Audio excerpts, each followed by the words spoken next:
Hey, what's up, guys?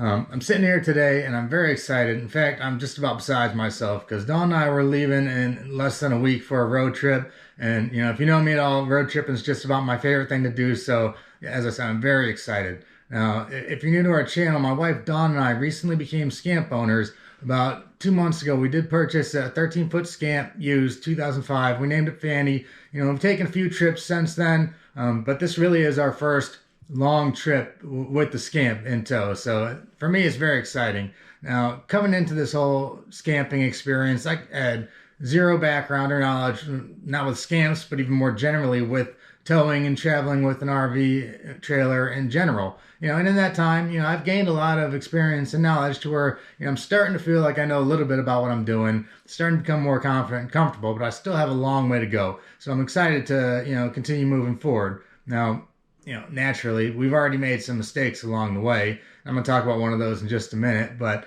while those things can be frustrating in the time, once you get through it, you walk away better for the experience, really. You've learned something. There's opportunity for learning there. And as I said, since we've bought Fanny, we've taken a few, weekend trips, just a couple days. This is really our first, longer trip.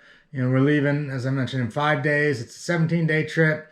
Dawn and I would take about 1 or 2 vacations a year. We do a lot of the weekend thing, but this is pretty much an annual event for us. So, we're very excited. And in this video, I'm going to talk about some of the things that we're doing to get ready for this longer trip.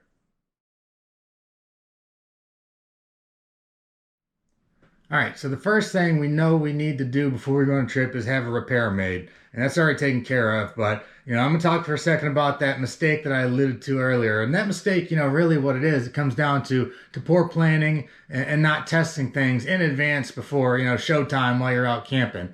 Now, the part that needed replacement, and that's what the repair is, a replacement of a broken piece. It was already broken. And I can only assume it was that way at the time when we bought Fanny. But since I didn't test it out in advance, we found out the hard way that we had a problem. Now, what happened was our last scamping trip, we went to New River Gorge in West Virginia. We decided, hell, since we got the hookups, let's go ahead and hook up to the water and take advantage of having that feature, right? So we did hook up the city water connection. I've never done that before because we never needed to. The places we've stayed was a short trip. The bathhouse was right there. I just didn't have much reason to do it. But on that time, we really didn't need to do it either. But we decided, what the hell, why not? Let's try it out. Now, I hooked it up and I turned on the water, and instantly I heard Dawn yelling, and I knew something was up. Now, I wasn't very cool at that time. I didn't react well at all. It took me longer than I'd like to admit to get the water turned off. After a few seconds of turning it the wrong way, I finally figured out what the heck I was doing and turned it off. During that whole time, water was just flowing directly into the camper out of the toilet area. Now, needless to say, we did without the water hooked up on that trip, but we definitely needed to get it fixed, before this upcoming trip. It should work. So, we decided to get it repaired. All right, guys, so today's the day we're getting some repair and maintenance done on Fanny. We have a guy coming out that does a mobile RV repair. He's done really good work for us in the past at a very good rate. So, I trust him to do a good job here, but it's sort of getting cloudy and it's starting to sprinkle a little bit. So I'm hoping he'll still be able to come out and do it. But first thing we're going to do here is replace this piece here, which is called a water valve for the pedal flush toilet. Ordered that off the Scamp website, and I'll show you how that's done in just a second. But let me show you why it needs to be done. It's this piece right here, right down under there. See where that black piece is sticking out? This piece is actually broken. You can tell there's a crack and it's just wide open. So when we hooked up the water to it and turned it on, the water just flowed directly out of that piece. And straight into the camper. And we caught it as soon as we could, but I had it on full blast, so there was a lot of water in a short time. So we're gonna get that taken care of so that we can use the water the way we're supposed to in the future. It's probably a pretty simple fix. It's probably something I could do myself, but Pete, the guy's doing it for me, he's an expert. Like I say, he's always done good work at a very fair rate, and I want to make sure it's gonna work and be done right. So we'll let him take care of that. So hopefully the rain holds off and we can get this done today. So credit to Dawn for actually finding and ordering the part that needed to be replaced. Now, she did that on the Scamp website, and that's found through a simple Google search. Now, once you've opened up the website, there's a link to their parts store, very clearly placed in the menu at the top. And upon clicking that link, you'll see there's various subcategories. Now, since this was dealing with the water and the toilet, she found the part in the plumbing section. And how she did that was basically by, looking at the pictures on the website and comparing it with the part that was broken. And she spotted it on page 3. Right there, we have the water valve. So she went ahead and ordered it, and the price is pretty fair, I think, and the shipping was quick. In a matter of a couple of days, it was there. So it's a good place to order your replacement parts for your Scamp right there from the Scamp website. Now, another thing she ordered while she was in there, under the clothing and accessories section, which isn't the most obvious section, but that's where they have it. They have paper copies of the owner's manual. So we went ahead and bought one of those as well, just to have, around just in case. I think it's a good idea. Now, they do have a free downloadable PDF version, but you never know what could happen. Say your device is dead or whatever. I think it's good to have a hard copy around, so we went ahead and got one. All right, so here I am a few days later to give you guys the after shot. And, as always and as expected, Pete did great work. He's real fast and, it's super convenient because he comes right to me. So, all right, let me go ahead and show you guys what it looks like now. And there it is. I know it's kind of hard to see. I can't get the camera too far back in there, but it's that bottom piece. It was cracked and split and just hanging down to where it was practically touching the piece beneath it. Now you can see it's, the way that it should be. So, that's all good to go. So we're all set and glad we had that fixed and taken care of. Most importantly, to not make the same mistake that we made last time. We've tested it. We've hooked the water up, and we do get water, and we don't have any leaks. So good to go there.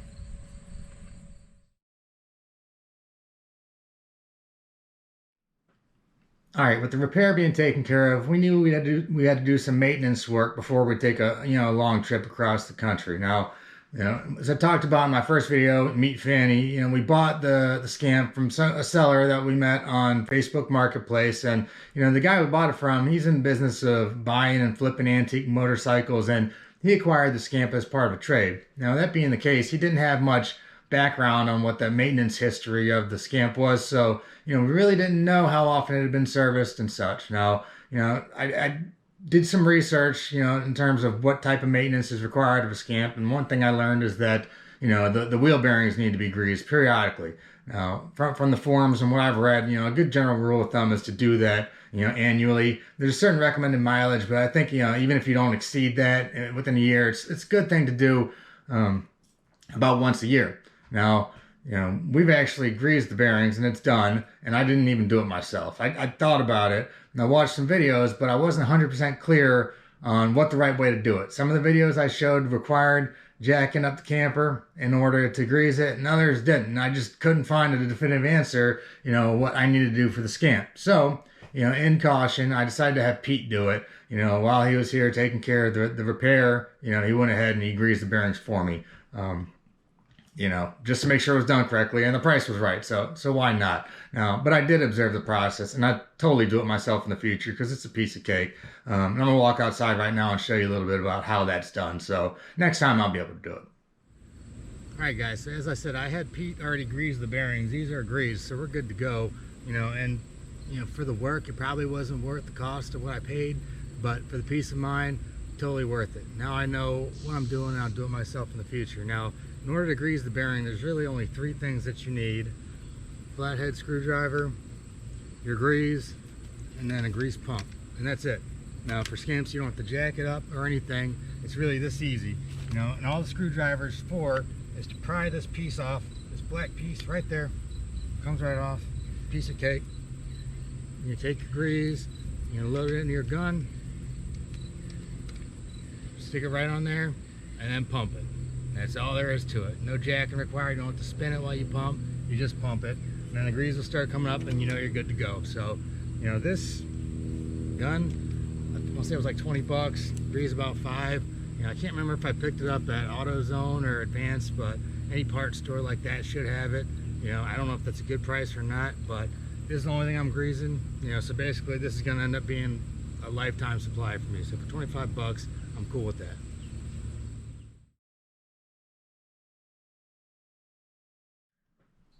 All right, repairs taken care of. Maintenance is squared away. Now it's time for the fun stuff. Now, we'd already decked out and stocked up the Scamp for travel before, which was featured in the video on our setup. But we've added a few other things that we'll enjoy having with us, and it should make our lives a little easier. So check it out. All right, so the first thing I want to show you is kind of a small little thing, but I like it a lot.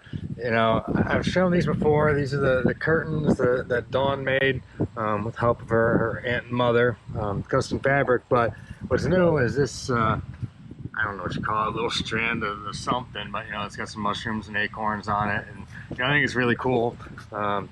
Looks neat with that fabric, and I've said it before that I love mushrooms, so it's my kind of stuff. So I think that's a nice addition. All right, and in keeping with the whole Steve loves mushrooms thing, let me show you this throw pillow that my mother-in-law Bacon found and gave me for my birthday. Look at that. How cool is that? What a sweet mushroom design. And I like vintage stuff as well, so it's perfect in both ways. So thanks, Bacon. All right, guys, so I'm not going to take this out and show it just yet. We'll see it eventually. But what this is an outdoor shower, manual pump shower. It's soft and collapsible, but it fills up with water. And when it does, there's a foot pump. And then there's a shower head that you hold in your hand, and you pump it with your foot, and you get a shower. That's outdoors. And we've done the outdoor shower thing, the bag, the solar bag. And what I don't like about that is that it's hard to find. Or if you can find one, you figure out a way to actually hang the bag up in a spot that's high enough that you can shower. When I've used it in the past, the best I could manage was a spot where I still had to basically crouch and squat on the ground in order to shower, which isn't really very effective. So this, I think you can pretty much use it anywhere and pump it, and the shower head should reach up above your head, so you should be able to take a shower. But I haven't tried it yet. I'm not going to test it out till we're actually camping and in action, so I'm not endorsing this or saying it's good or anything like that. But I will follow up, and while we're camping, I'll at least record some footage of it and show you how it works. And after I've tried it, I'll let you know if it's good or if it sucks. All right, so here's another very basic addition, but really may just make things a little easier. And all it is just a small step up. The Scamp doesn't come stock with like a handle or anything to grab on, so it's only 3 inches, I would guess, but that may make a big difference. Even if you're say you're hauling a bunch of crap in and out and your hands are full, just having that little extra step may be helpful.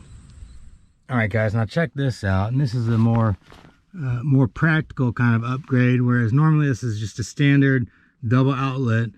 Dawn found this thing. I guess she found it on Amazon. If I can find what it was, I'll put the link in the description, because I'd really recommend this. You go from 2 plugs to, I'll show you on this side too, there's 5, and then you have 3 standard USB ports, and then another, I guess it's USB-C. I'm not really sure, but maybe that's micro USB, I don't know. But I know we need USB and regular plug-ins, so now we've gone from 2 to 5 and 3 USBs, so very cool. All right, and lastly, Dawn found some new decor for our campsite, and sort of like the shower. I'm not going to show you guys now. If you watch our later videos, you'll see it. It's unlike the shower, and I have no doubt that the stuff's going to be good and that it's going to be cool. No question about that. I can look at it and just know. But showing you here isn't going to be very effective. But when we're set up and when it's ready in our campsite, it'll be a lot cooler when you can see it in action. So stay tuned, more to come on that. But yeah, that's all the upgrades we've made. Should make this trip a little bit better for it.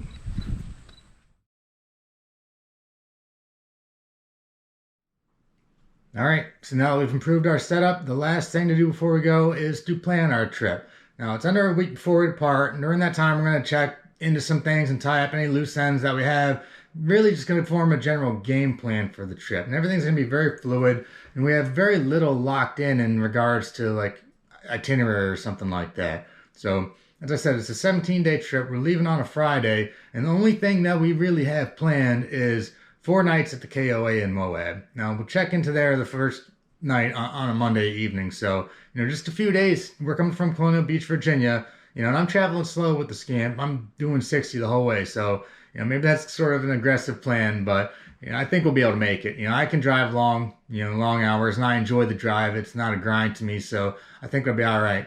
Now, I'm going to spend the next few days studying maps and try to figure out what route I'm going to take. I'm pretty sure it's going to be the 70. As I said, we're in Colonial Beach and, heading out west, either the 40 or the 70 work pretty well. But with Moab being our destination, the 70 just seems to make the most sense. I've done the 40 a few times and I like that drive, but I'm into new stuff as well. So the 70 I've never driven through. It's going to give me a chance to check out some new states that I've never seen. Dawn's been there, but I haven't. I'll go through Kentucky, I think, Missouri, Kansas, Colorado we've done, and Utah when we get there, that'll be new too. So, to see new stuff, I think the 70 is probably going to be the way to go. Now, when we get to Moab, obviously that's pretty centrally located with Arches is right there and Canyonlands is very close. So, no, for a fact, we're going to be hitting those up. That's locked in. And, I've been watching a lot of YouTube videos and that's good idea when taking a trip to the parks to learn a little bit about what's there and sort of have a basic game plan. It's always good to be flexible. That's just, a good philosophy in general, but it also does help to have some idea in advance. It saves you time figuring out when you get there. So we'll be doing that a lot over the next few days. After Moab, we'll probably end up doing the Mighty Five in Utah. That just seems like a good idea. We're already there. We love the parks, so very likely we'll do that. But even at that, we'll probably wrap that up and still have some time.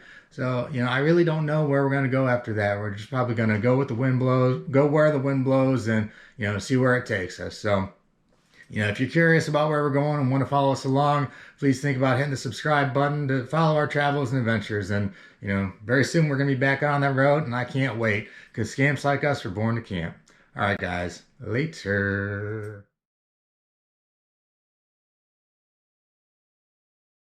Ta-da.